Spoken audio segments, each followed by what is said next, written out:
Hello, and welcome to the Assessment Alchemist podcast, where we transform the daunting world of assessments into a journey of empowerment and achievement for educators and students alike. I'm Tina Wiles, your guide in this quest to conquer test anxiety and unlock the secrets of effective test preparation. So let's dive into today's topic and discover how we could turn educational challenges into opportunities for growth and success. Welcome to the Assessment Alchemist. Today, we're going to talk about one of my favorite topics, which is mind over matter. I'm going to go through some exercises that are intended to help enhance psychological resilience. So, doing some things today that I don't normally do. Let's hope technology cooperates with me. Um, so, what is psychological resilience? So, psychological resilience is the ability to mentally and emotionally cope with a crisis or a very stressful situation and to return to pre crisis states quickly. Okay. So, it's not about avoiding stress or adversity, but it's about how you handle it and how you can bounce back from it. Obviously, this is so key when it comes to high stakes testing, test anxiety, or really any situation that can cause anxiety, right? Because by building our psychological resilience, it's going to make it easier to come out of that fight or flight pattern I've talked about in other podcasts quicker. Okay. So, what I want to do is actually go through and show you some activities that you could do with a small group or a class, or we could even just do you could do yourself, but some activities that you could do to see how powerful our thoughts are. Okay, and so one thing that comes to mind when I think about this is the um, well, I think it came up again a couple years ago on TikTok. It was originally a thing from YouTube, but I'm going to share a video of it was from a Ben 10 game, and the voice in this toy um says a word or words, and it was ambiguous. Like, you could tell what it says, but because it was ambiguous and it's really close to another phrase, when you hear it, you actually hear what you're thinking. Okay, so if you read one of the words, or we'll put it up on the screen, but I'm going to say the word, and then you're going to be able to hear what that is. So let me share my screen here. Um, all right, so I think it's going to share the audio here. Okay, so it's brainstorm or green needle. Okay, so I'm going to hit play, and I want you to think brainstorm and think brainstorm. Now think green needle. Now think brainstorm. Think green needle. Ah, I love how that works. But let's talk about why that works. So let me stop sharing. Why does that work? It's just so crazy, right? So, um, a man by the name of Dr. Kevin Frank. He is the director of the audiology at Massachusetts Eye and Ear. And he told Time magazine that what we hear actually comes down to our brain, right? So the fact that our brains think one thing or another is based on our experiences. But in situations like this, with brainstorm or green needle, um, our brain is built to turn messy signals into meaning. Okay. So it doesn't like ambiguity. In these two phrases, with this guy speaking or this toy speaking, brainstorm or green needle are close enough that when we're giving our brain the prompt of what we're expecting to hear, that's what we hear. The brain is just so amazing. So, what we're expecting to hear is what you hear. All right. One thing I didn't mention was psychological resilience. Psychological resilience is kind of like a rubber band here.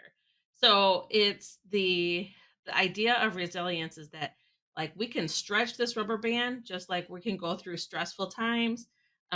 We can face adversity, but it always comes back to its natural state, right? So psychological resilience is about how quickly you can return from that like stress state to your natural state.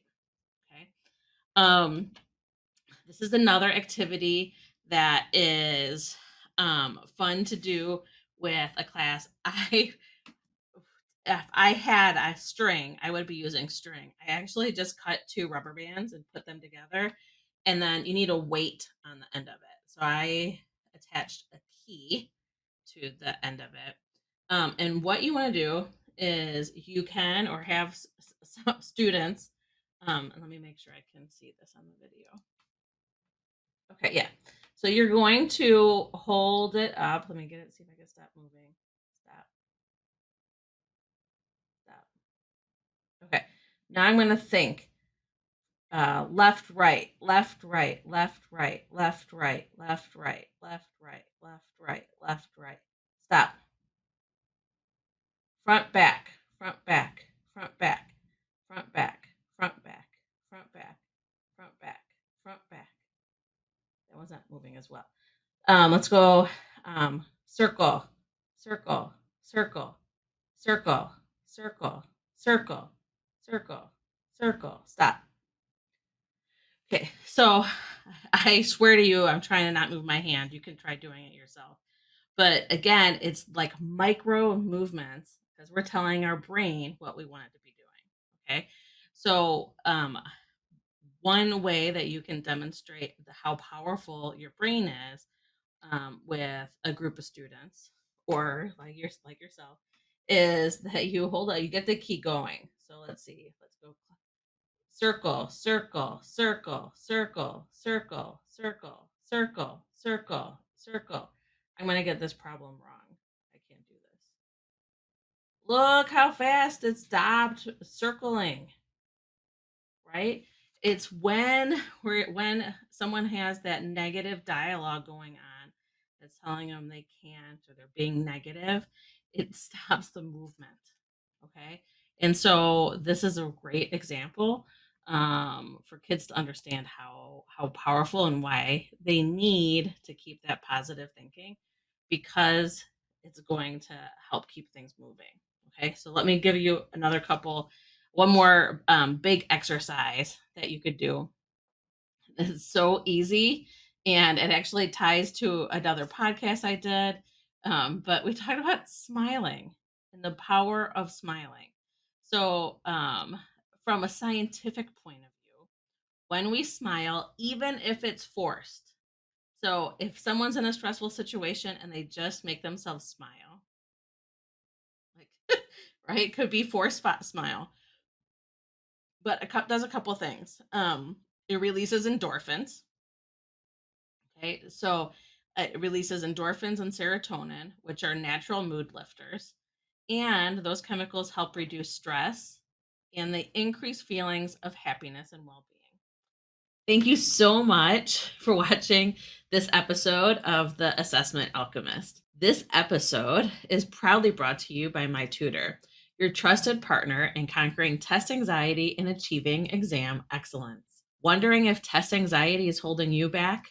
Take a quick detour to testanxietyquiz.com. In less than 5 minutes, our quiz can reveal just how much test anxiety affects your performance. Don't let stress stand in the way of your success. Visit testanxiety.quiz.com today and take the first step towards transforming your test taking experience. My tutor, we're here to help you slay the test. Speaking of reducing stress, smiling can also lower the heart rate and reduce the level of stress hormones like cortisol in the body. So, not only does it release good hormones, it could reduce the stress hormones like cortisol.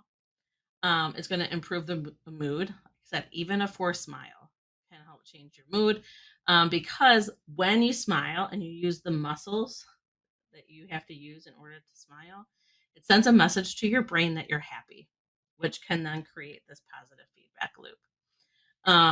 It can help with having a more optimistic mindset, which you'll understand why that's so important in just a minute here. Um, and an optimistic outlook is closely linked to resilience.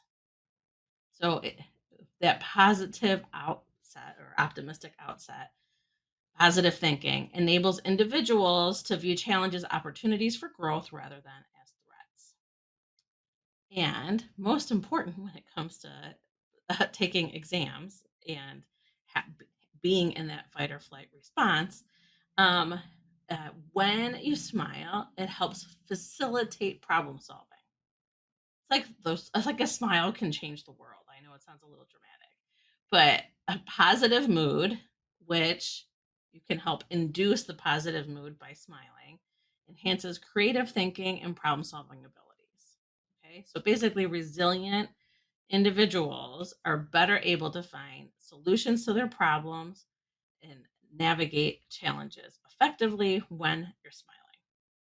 And like I said, I know it sounds like it could cure all of the horrible things in the world. So let's talk a little bit about the evidence of why this power of positive thinking works.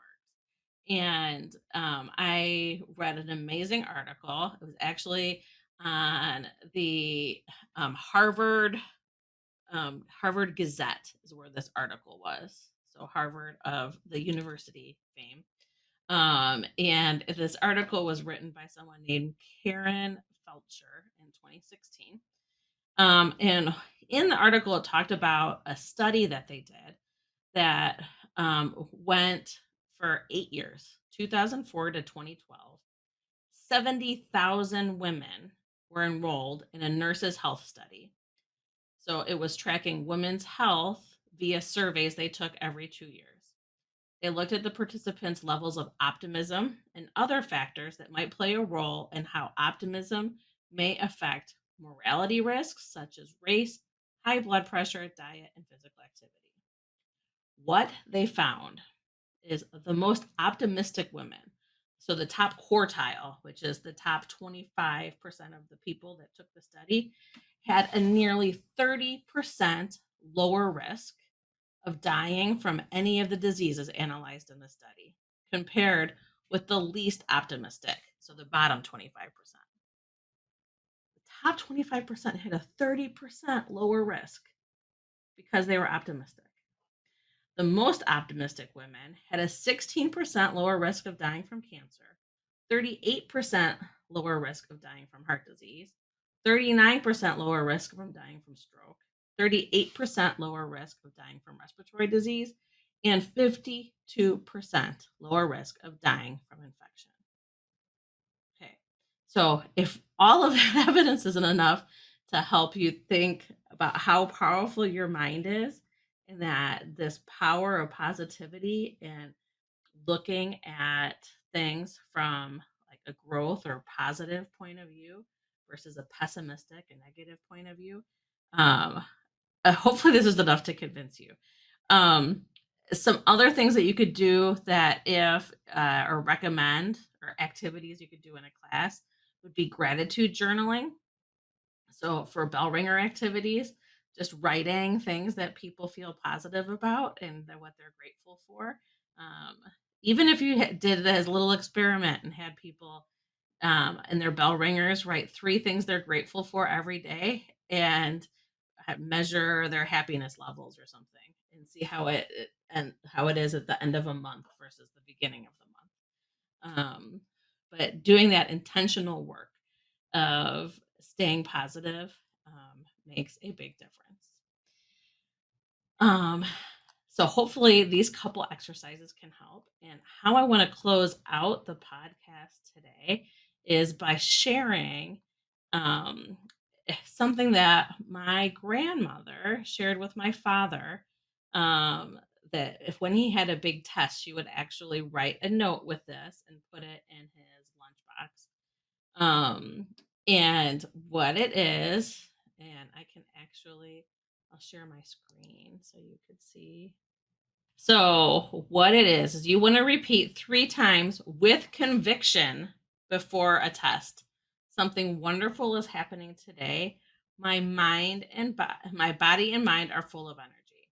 Something wonderful is happening today. My body and mind are full of energy. Something wonderful is happening today. My mind and body are full of energy. Then, during the test, you want to repeat silently, obviously, if it's during a test, when you're under stress during an exam. My mind is an open channel of wisdom. Think clearly step by step. My mind is an open channel of wisdom. Think clearly step by step. My mind is an open channel of wisdom. Think clearly step by step. So, there are some positive affirmations that you can use before a test and after a test, which again is going to help with that positivity and um, the uh, mind over matter, right? That you're trying to enhance that psychological resilience and bounce back faster during those stressful situations. So, thank you so much for joining me this week, and I will see you next week.